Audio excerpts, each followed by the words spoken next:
The Quran speaks about two kinds of Christians. Two kinds of Christians.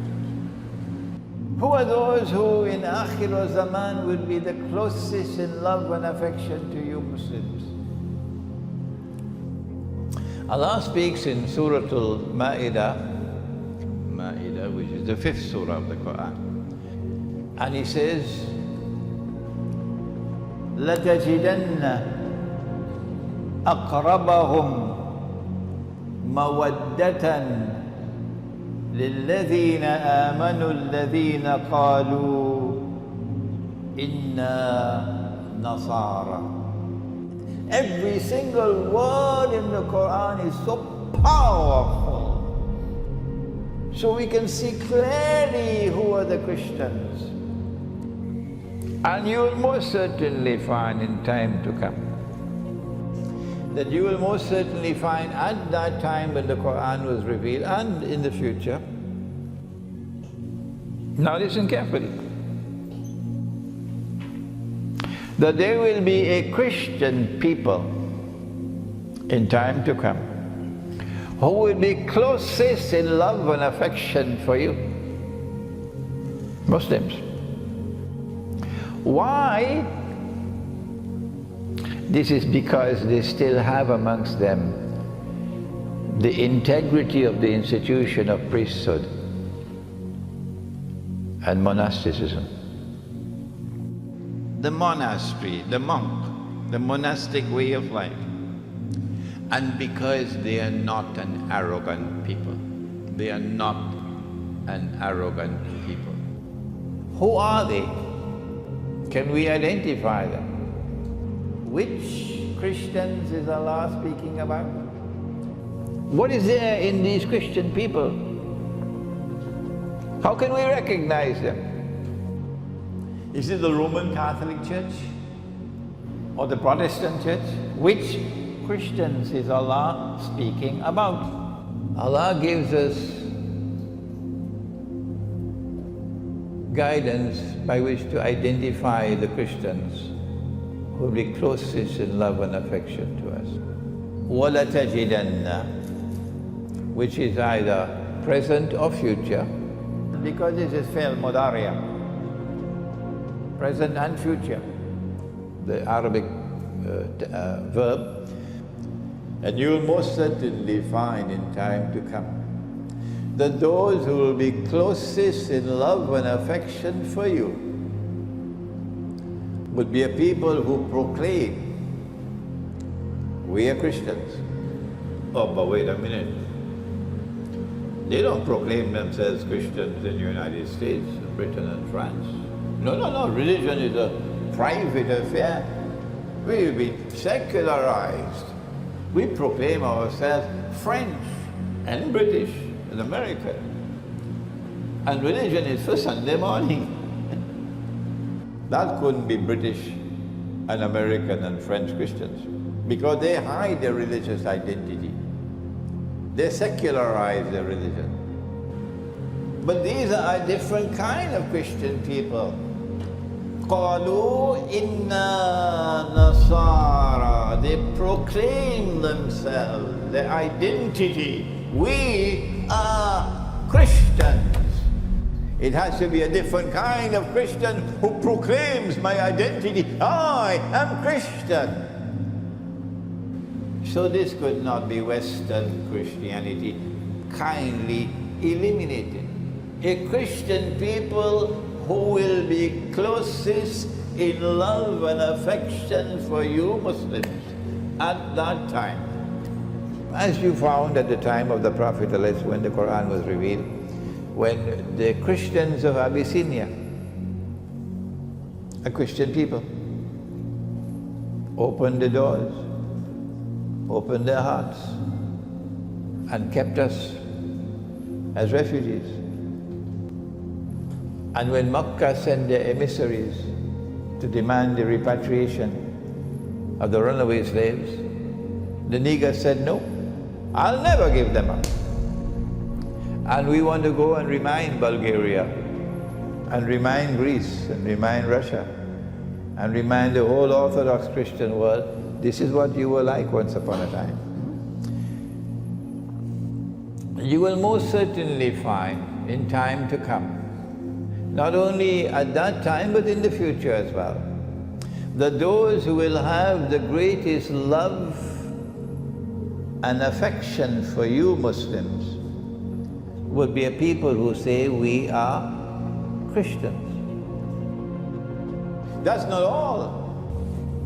But there's a second reason, second thing that Allah speaks about. The Quran goes on to say, ذَلِكَ بِأَنَّ مِنْهُمْ كِسِّسِينَ ذَلِكَ بِأَنَّ مِنْهُمْ كِسِّسِينَ.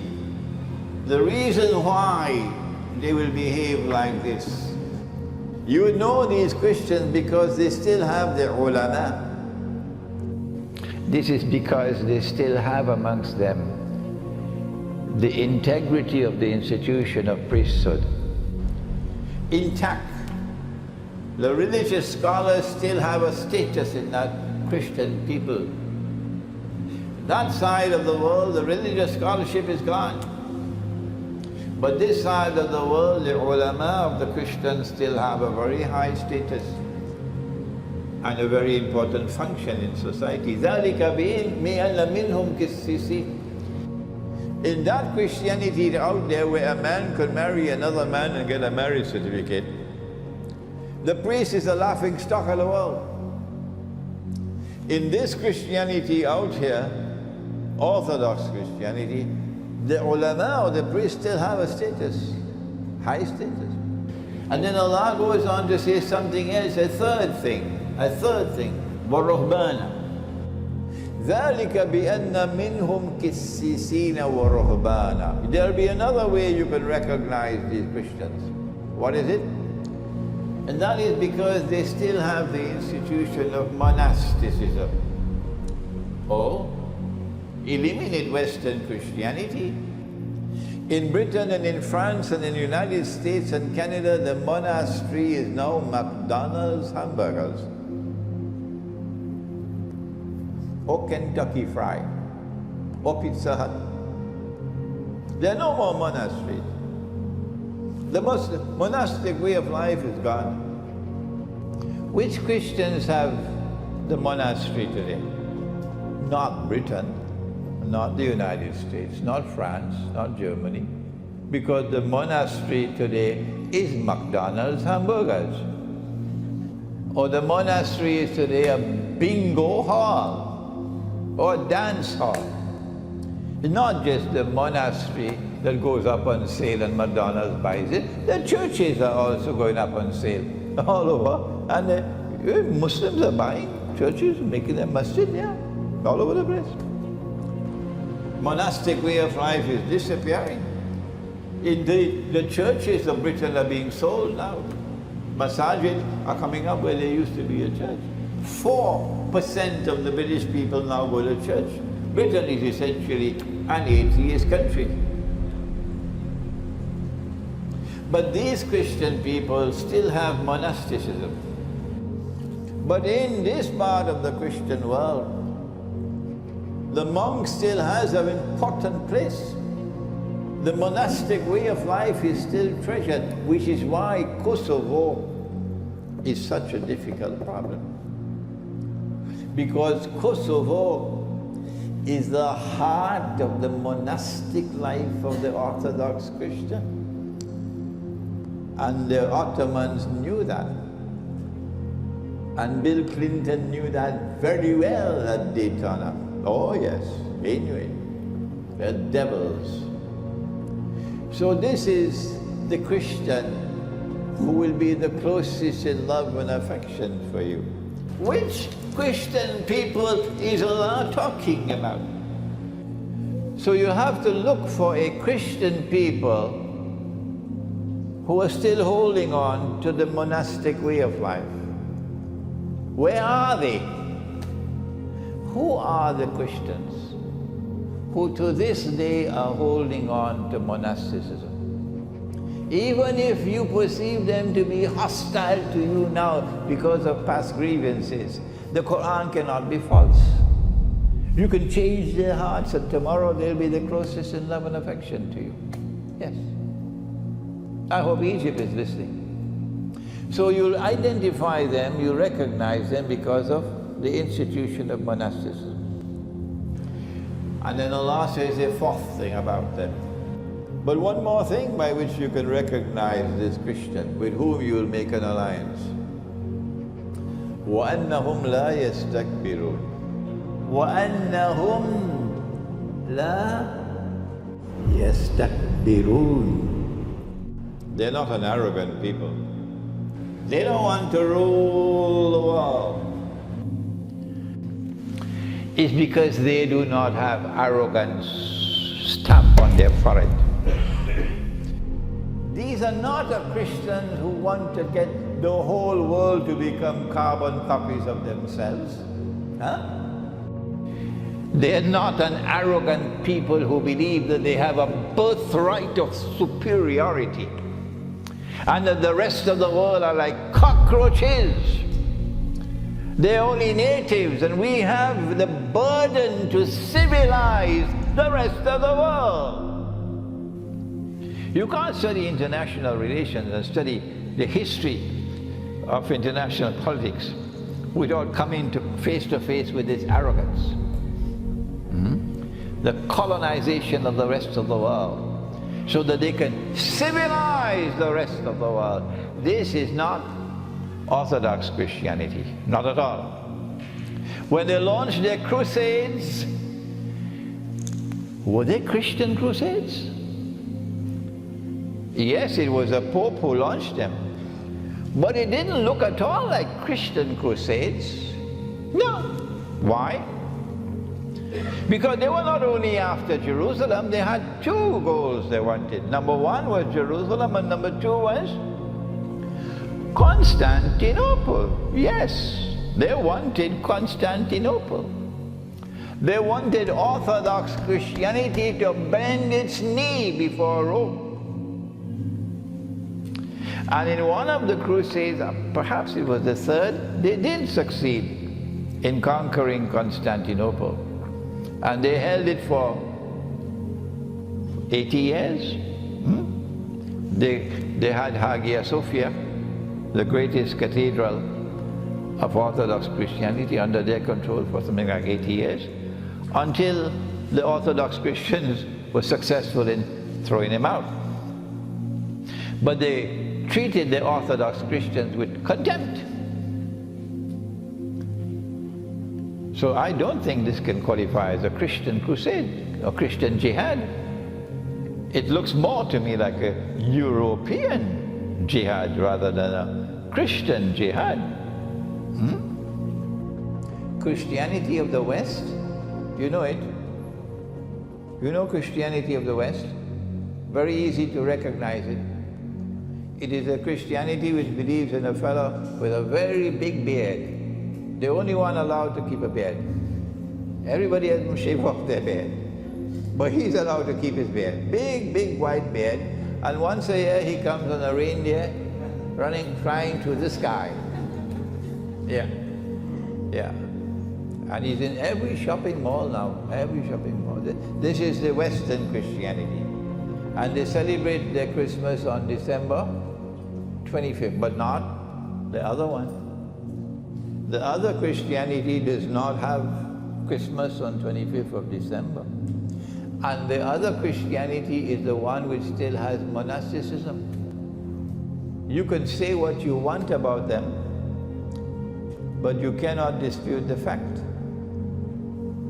that these are a people who are different from the West. That one in the West is arrogant. The arrogance of that Christianity in the West, which has allied itself with Jews in a Judeo-Christian Zionist alliance, is that it wants to transform the rest of the world into carbon copies of itself. So if you were to put on a sarong, nice for this kind of weather, sarong is very comfortable. Look at that native. Look at that native. If you want to be civilized, you got to dress the way we dress. You got to put on trousers and shirt and tie and a jacket. And then you are civilized. They want us to all become carbon copies of themselves. So if you serve me curry fish and rice that they eat with knife and fork and spoon and so on, and if we want to eat a nasi biryani and we wash our hands and eat, and I roll up my sleeve and I wash my hands, and like a good Malay, I eat with my hand, my fingers. That's the only way you could eat curry fish and rice. Huh? They say, what a barbarian he is. This is uncivilized. You should eat the way we eat, with cutlery. Yeah, curry fish and rice with cutlery. You must dress the way we dress. Take off that dirty beard from off your face. A civilized man is clean shaven. A civilized man wears a shirt and trousers and jacket and tie. I say that's arrogance. And there are many who say the same thing as that. That's arrogance. That we are people who when we want to do our numbers, pass urine and pass through, we go outside. And they say if you do that outside, you are uncivilized, you must have a toilet inside. Huh? Who are these people? وَلَن تَرْضَى عَنْكَ الْيَهُودَ وَلَا النَّصَارَى حَتَّى تَتَّبِعَ مِلَّتَهُمْ. They are the Western European Judeo-Christian alliance. Well, I say to you, you can take your civilization and throw it in a garbage bin. Because I'm not impressed with your scientific and technological revolution and all this gadgetry that you're bringing to the world, when in your civilization, the highest thing you've ever achieved is a man can marry another man and get a marriage certificate. That is your highest achievement. A man can marry another man and get a marriage certificate, and yet everybody wants a visa to go and live amongst you. That is heaven. Who wants to go and live in Bangladesh? Who wants to go and live in Egypt? Who wants to go back to Algeria? No! That's heaven, where a man can marry another man and get a marriage certificate. Guess what Allah did to those who were doing that? Guess what He did to Sodom and Gomorrah? And guess what He's going to do to you tomorrow? Yes. He destroyed them with a destruction that sent them to the lowest part of the earth, with evidence of the remain forever. This is Allah's punishment on them. Sodom and Gomorrah, the people of Lut. And what He did to them, He'll do to this world. When you are content to live amongst the people who legitimize and legalize the marriage of a man with another man, that's your highest achievement. I went to Russia, and when I went to Russia, I saw lots of beards. Oh yes, lots of beards in Russia. These are not an arrogant people. They don't want to rule the world. They don't want to transform all of mankind into carbon copies of themselves. وَلَن تَرْضَى عَنْكَ الْيَهُودَ وَلَا النَّصَارَى حَتَّى تَتَّبِعَ مِلَّتَهُمْ. No, that's those Christians. These Christians are different. And because Russia is not prepared to submit, and China is not prepared to submit, it's going to checkmate them, and NATO can do nothing to stop it. Praise be to Allah who allowed us to understand the Quran. They're going to be checkmated.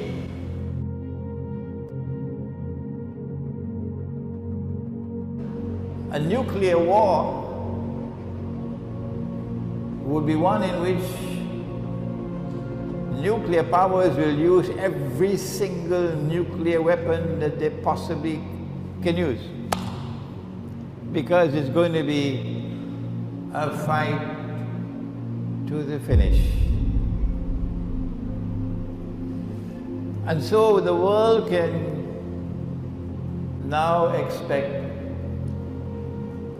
that if a nuclear war were to take place, excuse me, too late now to say if, rather it should be when the nuclear war takes place. The only ones who don't know that a nuclear war is coming are those, Roti Canai, Tetari people.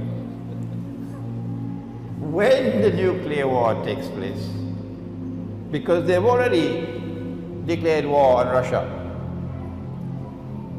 If you're living in France and Britain and in Western Europe, and if you don't know that your leaders have declared war on Russia, and the nuclear war is now inevitable, and when that nuclear war takes place, that thousands of nuclear weapons will explode.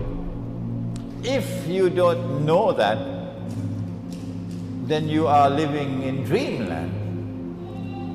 And if you hope to survive in Western Europe, you're also living in dreamland. That's the price you pay for having Zionist rulers ruling over you. That's the price. I hope you're listening to me, Europe.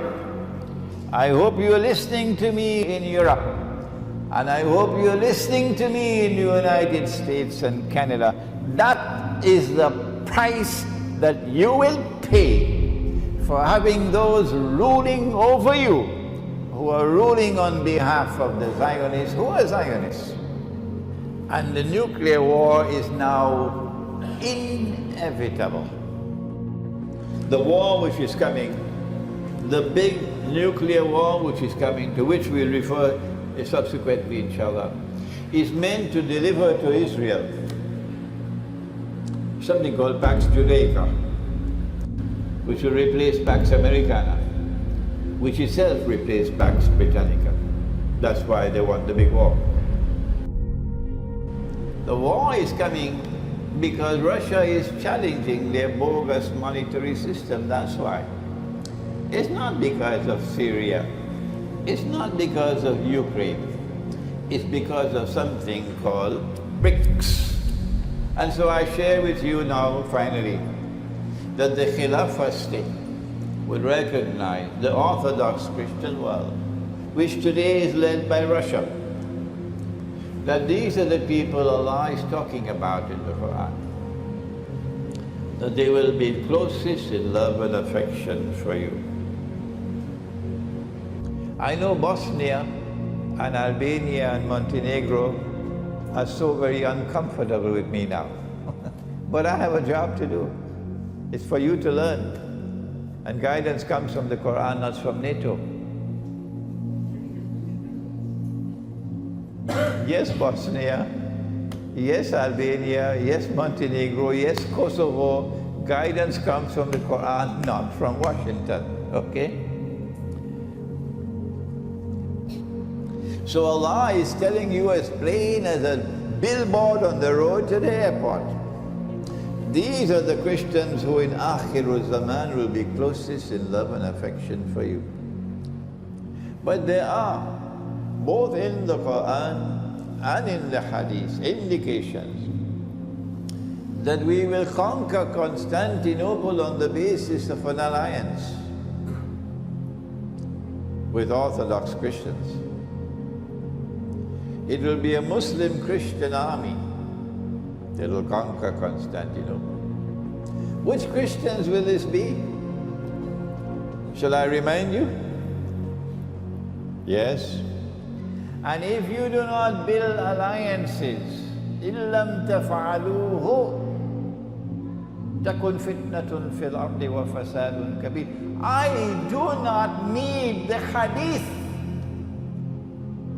for arguing the case for an alliance with Rome. I do not need the hadith. The Quran is enough for me to argue the case for a Muslim alliance with Rome in Akhirul Zaman. And no hadith and no part of a hadith can challenge the Quran. And so this is what we have to do at this time. to build alliances within ourselves so the house of Islam becomes stronger, and build alliances with those who have the closest in love and affection for us, so we can face a common enemy. The hadith then ends, Fathul Constantiniya Khuruj al-Dajjal, that after the conquest of Constantinople, only then will Dajjal make his appearance in human form. Because now, it's there around the neck of Israel. Israel can't get away now, finished. Dajjal took them for a ride. It's the last ride on which they'll ever go. And now they'll face the end that Pharaoh faced when he was drowning. They will end the same way that Pharaoh ended. That's the end of Israel. They will now realize the truth that Pharaoh realized underneath the water. And they will die accepting that truth, as Pharaoh died accepting the truth.